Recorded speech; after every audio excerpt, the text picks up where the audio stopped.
Bonjour et bienvenue dans une nouvelle vidéo de Aero Info.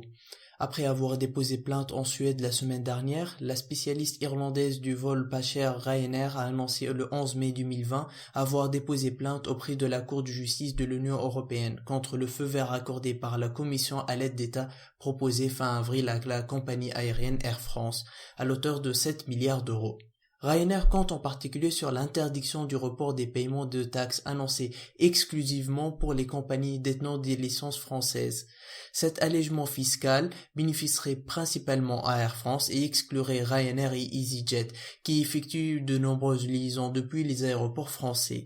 Depuis qu'Air France KLM mais aussi Alitalia ont obtenu des aides financières de la part de leurs gouvernements respectifs et que le groupe Lufthansa a officialisé être à la recherche de 9 milliards d'euros, le patron de Ryanair Holdings ne décolère pas. Il a qualifié par exemple la compagnie allemande d'accro au crack et soutient que ces aides font fausser énormément les règles de jeu équitables pour l'aviation et maintenant artificiellement en vie des compagnies inefficaces. La semaine dernière, la commissaire à la concurrence Margrethe Vestager déclarait que l'industrie aéronautique est importante au terme d'emploi et de connectivité dans le cadre de l'épidémie du coronavirus. Air France a également joué un rôle essentiel dans le rapatriement des citoyens et le transport de matériel médical, en plus de la continuité territoriale.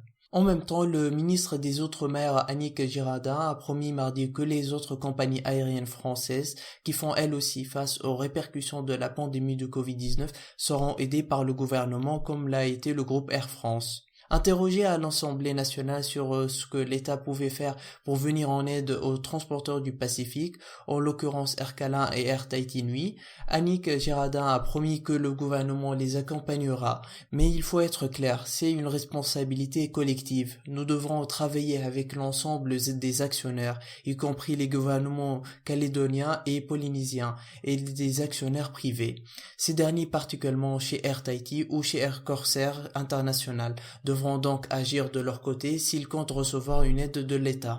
La faillite de ces compagnies constituerait un désastre économique et social, a expliqué le député Paul Christophe. Et effectivement, des milliers d'emplois directs et indirects sont menacés si ces compagnies disparaissent. Du coup, je pense que le recours de Ryanair n'aboutirait à rien, car si une aide est annulée pour Air France, donc elle serait annulée pour les autres compagnies françaises ou allemandes ou italiennes.